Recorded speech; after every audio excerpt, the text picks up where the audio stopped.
There is a sound beneath the noise. You may not hear it right away. It's not in your phone, not in your next message, your next meeting, or your next goal, but it's there, constant, as the tide, soft as a whisper behind the world's shouting. It is the sound of your life, not the one you're chasing, but the one you're living.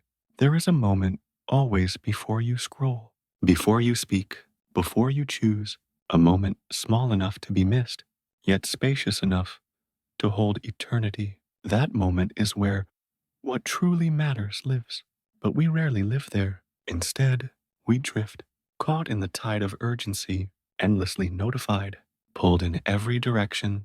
But within, the modern world has mastered distraction, not just with noise, but with the illusion of meaning. We are offered purpose in pixels, validation in likes, connection through blue-lit screens. But when the screen fades, when the room grows quiet, when the day finally ends, what remains?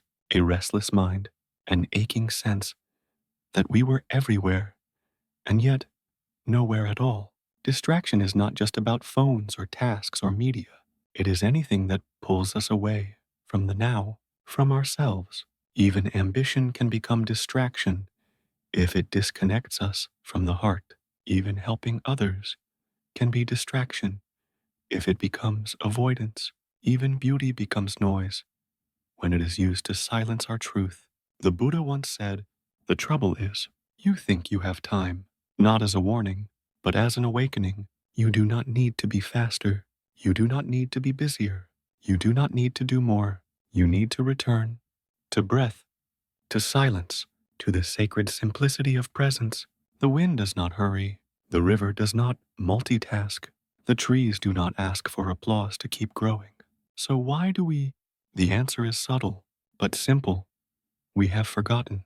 We have forgotten that existence itself is enough.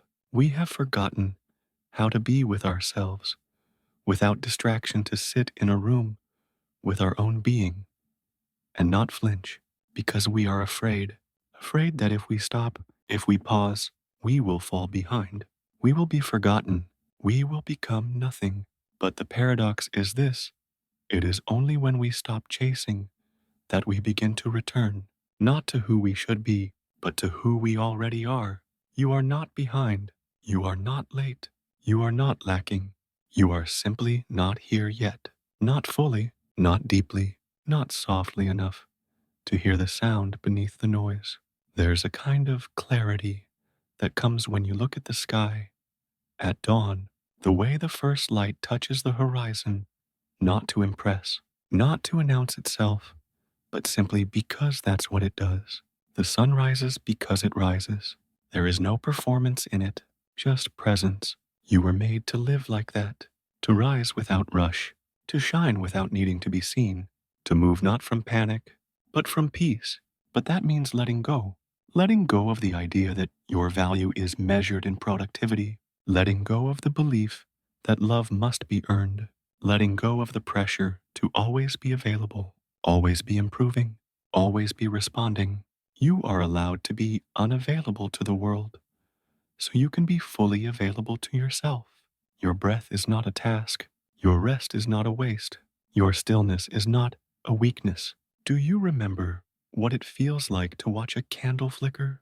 To just sit and watch it, not with your mind, but with your being. No agenda, no end goal, just presence. That is not nothing. That is everything.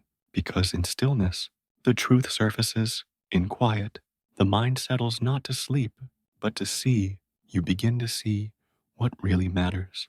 Not the opinions, not the comparisons, not the fleeting highs of external praise, but the soul beneath all that, your soul patiently waiting for you to remember.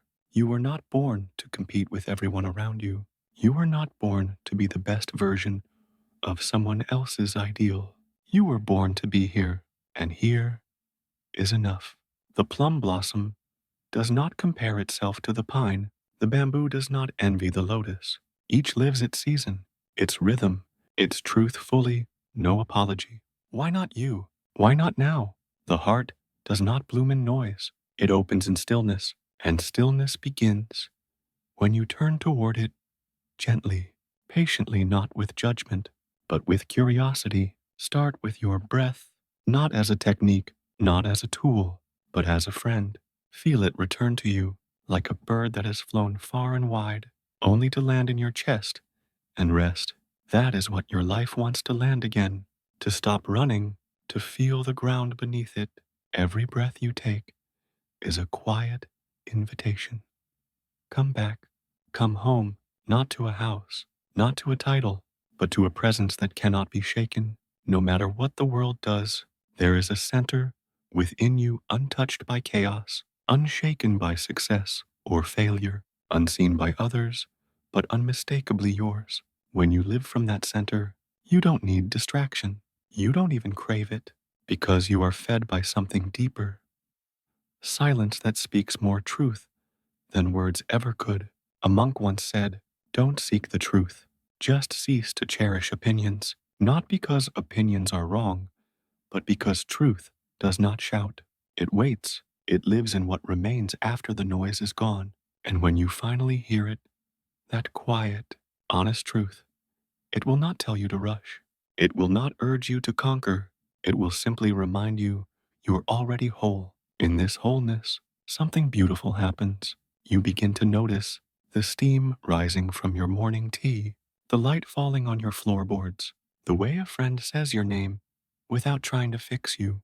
These moments, small, quiet, humble, are not distractions from life. They are life, and the more you return to them, the more you realize you were never as lost as you feared. You were just distant from your own attention. Bring it back, not with force, but with love, not as a discipline, but as a devotion, because what you pay attention to becomes your world, and your world deserves your presence. There is a holiness in paying attention, not in grand gestures, not in loud declarations, but in the quiet act of being fully here. When you truly see what's before you, the trembling leaf, the chipped bowl, the tired eyes of someone you love, you are no longer living through a screen of expectation. You are living through truth. And truth does not shout. It whispers. It lives in the gaps between distractions, in the spaces where nothing productive is happening, and yet everything real is unfolding. That is the paradox. The world will praise what you do in public, but your soul is shaped by what you practice in private. The pauses, the presence, the silent choices no one sees. These are the bricks of your becoming. The most profound transformations are not always announced. Sometimes they arrive quietly, in the moment you choose not to react, in the breath you return to when your mind begins to wander, in the decision to stay soft when the world asks you to harden. This is the path beyond distraction, not away from the world, but deeper into it, not by escaping, but by engaging differently, gently, mindfully. We often think clarity is something we must find, but it's not out there. It's not in the next book, the next plan, the next app. Clarity is what remains when the fog of noise begins to lift. It's already here, waiting beneath the clutter. You don't need more content. You need more silence. Not emptiness, but fertile stillness, like a field resting in winter, gathering strength for spring. In Japanese gardens, every stone is placed with care. Every ripple in the sand is drawn with intention. Nothing is random. Nothing is rushed. And yet, the garden feels open, alive, spacious. That is the power of attention married to stillness. Your mind can be like that garden. If you tend it, if you stop letting every passing thought become a path, if you stop letting every urgency become your truth, because not everything that demands your attention deserves it. There's a phrase in Zen Mizu, no kokoro mind, like water, it doesn't resist, it doesn't cling, it responds with exactly what is needed, no more, no less. It is still when stillness serves. It flows when it must. Can you live like that? Can you let your heart become a lake deep, clear, and undisturbed by surface winds? You don't have to fix everything. You don't have to prove anything. You just have to return again and again return to the breath, to the body, to the barely noticeable sensation of being here. And slowly, the noise begins to dissolve. What's left is not emptiness. What's left is essence, and essence is where freedom lives. We are not free when we can do anything.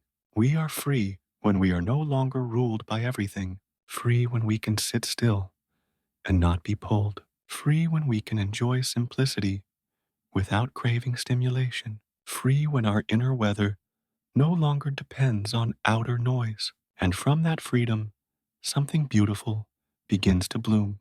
Gratitude, not the loud kind, not the kind that needs to be declared or posted or performed, but the quiet gratitude of being alive, the wonder of a moment not rushed, the peace of knowing that this is enough. The tea is warm, the air is cool, your body, imperfect but breathing, carries you. That is grace, and grace is not found in distraction. It is found in attention. To walk through life half present is to miss the miracles unfolding all around you, but to walk slowly with awareness is to see how rich the ordinary truly is. The way the morning light spills across your wall, the way your hands move without thought, preparing a simple meal, the way silence holds you when the world forgets your name. None of it is flashy, but all of it is sacred, and sacredness cannot be chased. It can only be received. You receive it by slowing down, by seeing clearly, by choosing in each moment not to be consumed, but to be here. Here is where healing begins, not tomorrow, not when you're more successful, not when you've ticked off all the boxes. Healing begins the moment you stop running from yourself and meet your own gaze with gentleness. This is not about abandoning the world. It is about inhabiting it more deeply. It is about living in the moment, not just during it. There is a world beyond distraction. It is not far away. It is not expensive. It is not complicated. It begins when you open your eyes and truly see, not just with your sight, but with your spirit. See what is in front of you. See what has been waiting patiently while you are busy. Your life is not elsewhere. Your life is now. Your life is now, not in the past, where regrets haunt like shadows clinging to memory, not in the future, where hope often disguises fear, but now the soft in between, the breath that neither lingers nor rushes. Now is not a place on a calendar. It is the pulse beneath your skin, the hush behind your thoughts, the space where your soul quietly waits to be seen. And yet we flee it.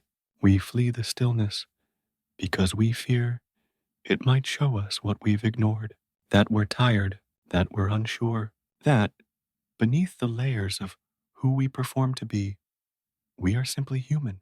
But what if being human is not a flaw? What if it's the doorway, the gateway not to perfection, but to presence, to aliveness, to love that does not have to be earned, to worthiness that does not need validation, to a life that is not built on proving, but on being? To live beyond distraction is not to escape the world.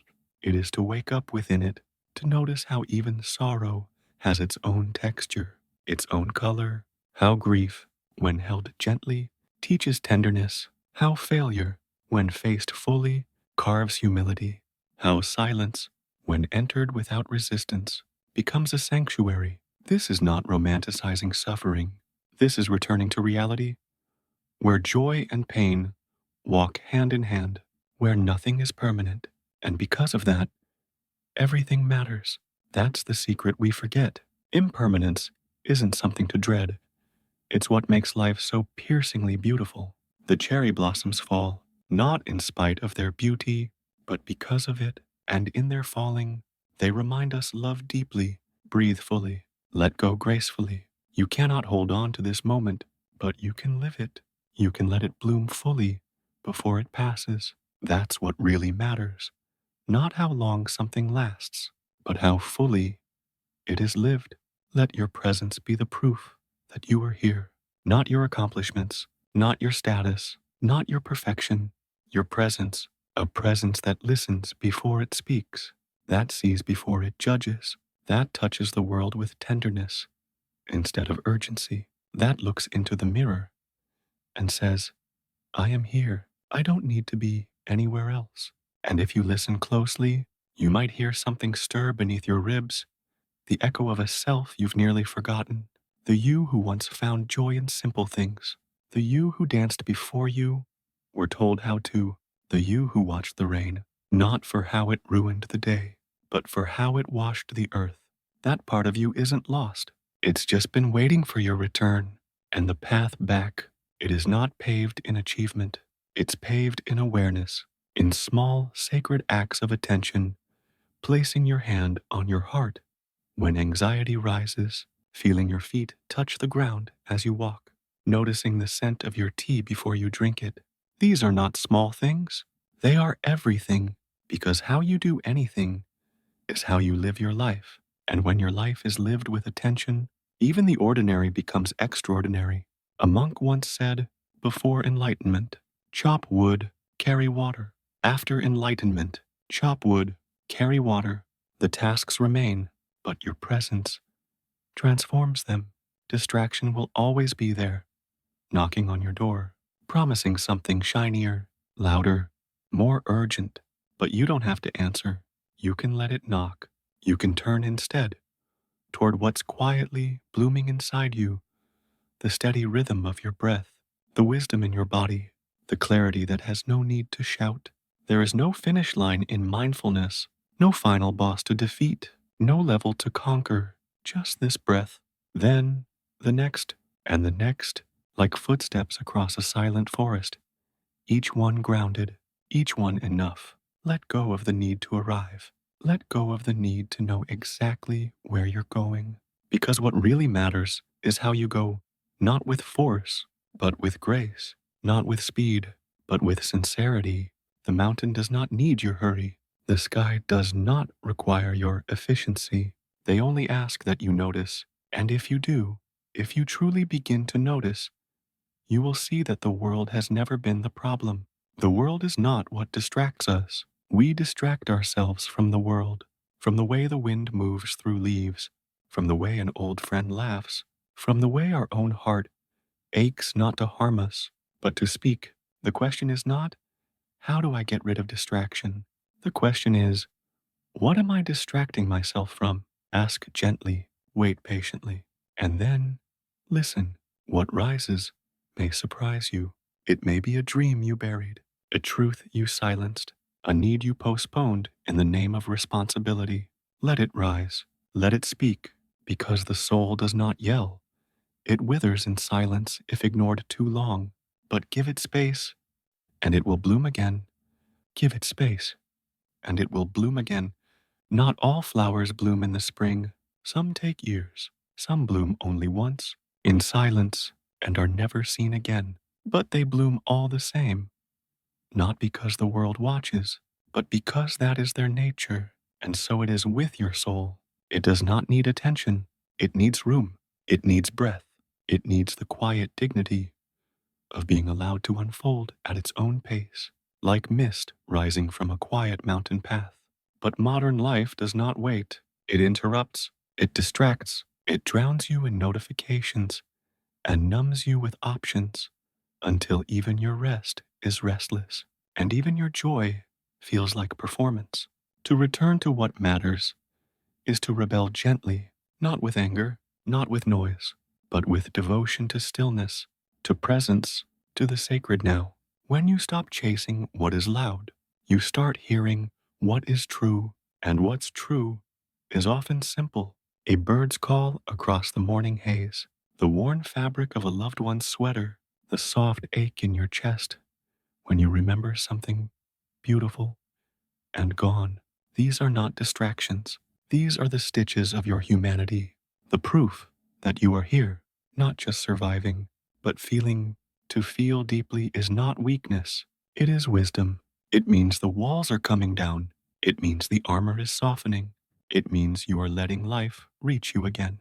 And yes, to be reached means to be moved. To be moved means to be vulnerable. And to be vulnerable means sometimes You will break, but even breaking can be holy. A cracked teacup still holds warmth. A broken heart still beats. And from the broken places, the light enters, not all at once, but slowly, like dawn through shoji screens, like peace returning after a storm. You do not need to fix everything to be worthy of rest. You do not need to have all the answers to be allowed peace. You just need to be willing to put down the weight, even for a moment, and ask, what am I holding that no longer serves me? What am I chasing that never truly fed me? What if enough is already here? In Zen, there is a practice called a zanshin, a state of relaxed, alert awareness, like the archer who breathes before releasing the arrow, like the calligrapher who feels the stroke before the brush moves. It is not frantic, it is not tense, it is total presence without strain. Can you live like that? Can you walk through your life as though each step is a ceremony? Can you listen as though each word from another is a sacred bell? Not to perform mindfulness, but to be mindful, to return again and again to the sacred in the simple, the warmth of sunlight on your arm, the scent of rice steaming on the stove, the rhythm of your own pulse steady in your wrist. These things so easily missed are what remain when the distractions fall away. And when you see them, truly see them, your life begins to change, not from the outside, but from within. You stop performing peace. You become it, not as a trophy, but as a way of moving through the world, unhurried, unshaken, unhidden. This is what really matters. Not being more, but being fully, not rushing toward life, but letting life reach you. And yes, it will cost you something. It will cost you the illusion that you are only as valuable as your output. It will cost you the false comfort of always being in control. It will cost you the praise of those who do not understand stillness. But what you gain is yourself. And that is not a small thing. It is everything. Because when you are truly present, the world changes color. What once felt gray becomes vivid. What once felt flat gains texture. And you begin to see, not just with your eyes, but with your whole being, that life is not something to get through. It is something to return to over and over again, like breath, like prayer, like love that does not need to be earned.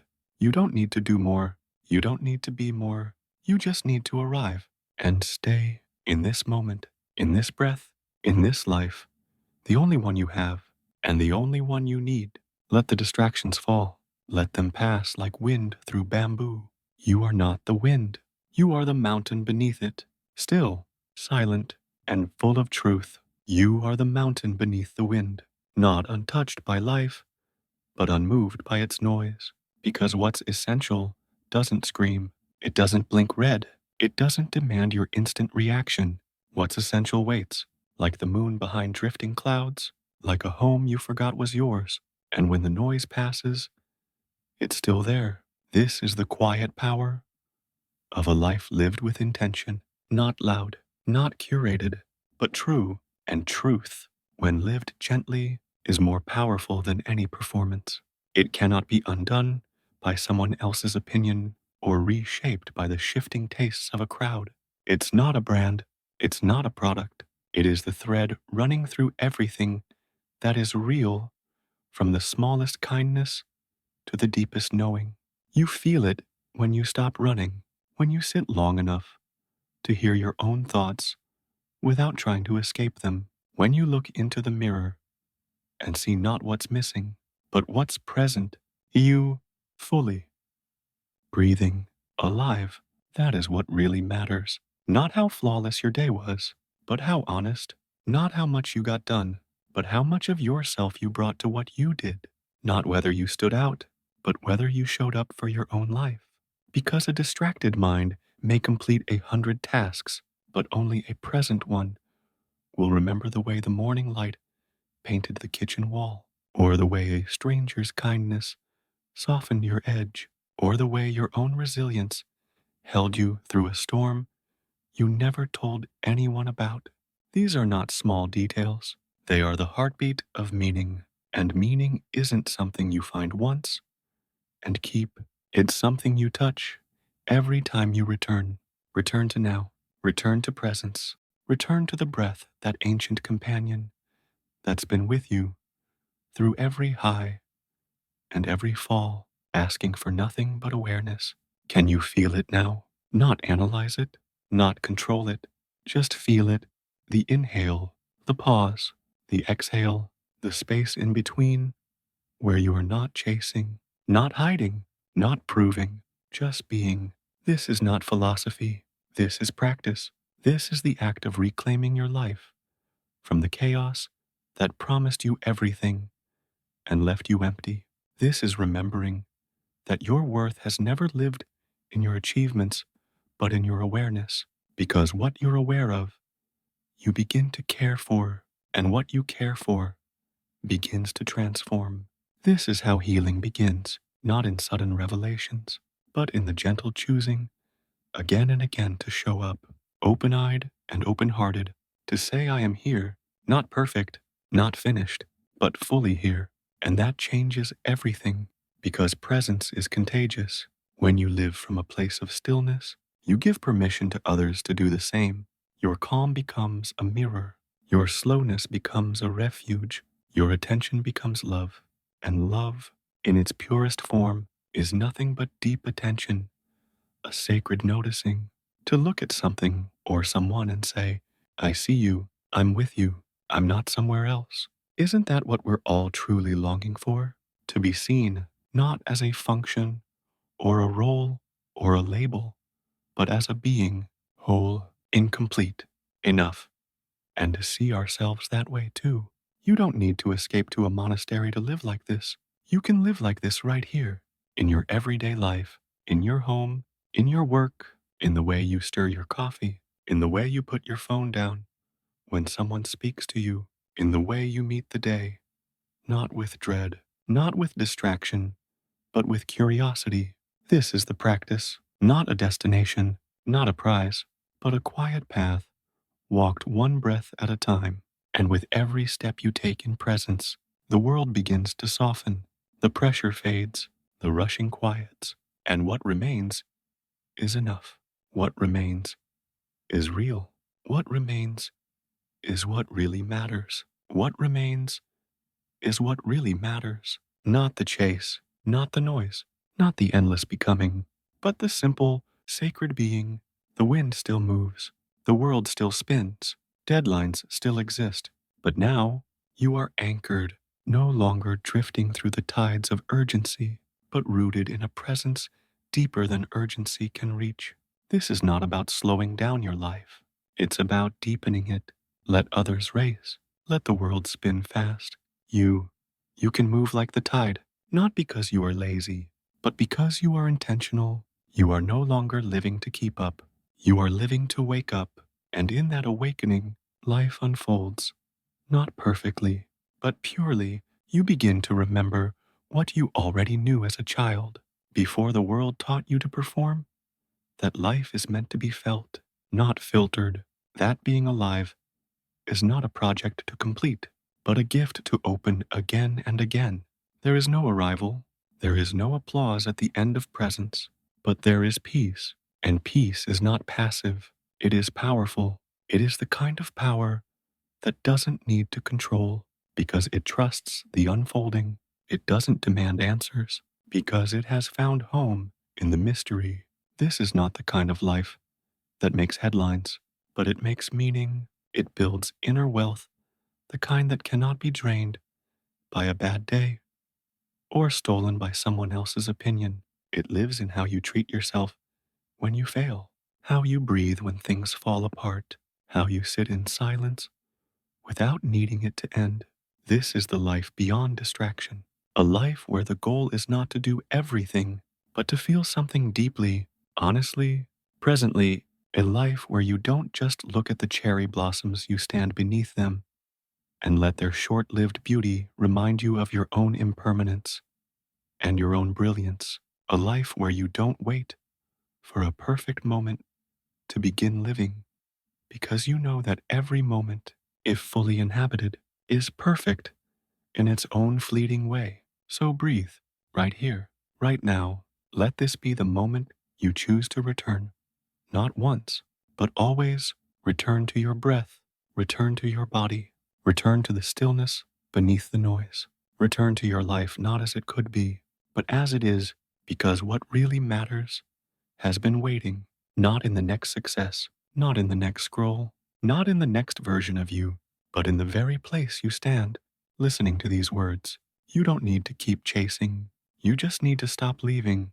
And when you stay, truly stay, you will realize you are not behind, you are not broken, you are not missing anything. You are already home, and home is not a place, it is a presence. It is you, undistracted, unfiltered, undivided. So stay here, stay awake, stay soft, stay human. The world will try to take your attention, but your attention is your life. Give it to what is real. Give it to what breathes. Give it to what matters. Because in the end, when the noise fades and the lights dim, all that remains is how fully you lived. And to live fully is simply to be here, now, and now, and now, until the end. And even then, only the form ends. Presence never does. It flows on like water, like wind, like light through every moment you ever touched with your awareness. And that is what really matters.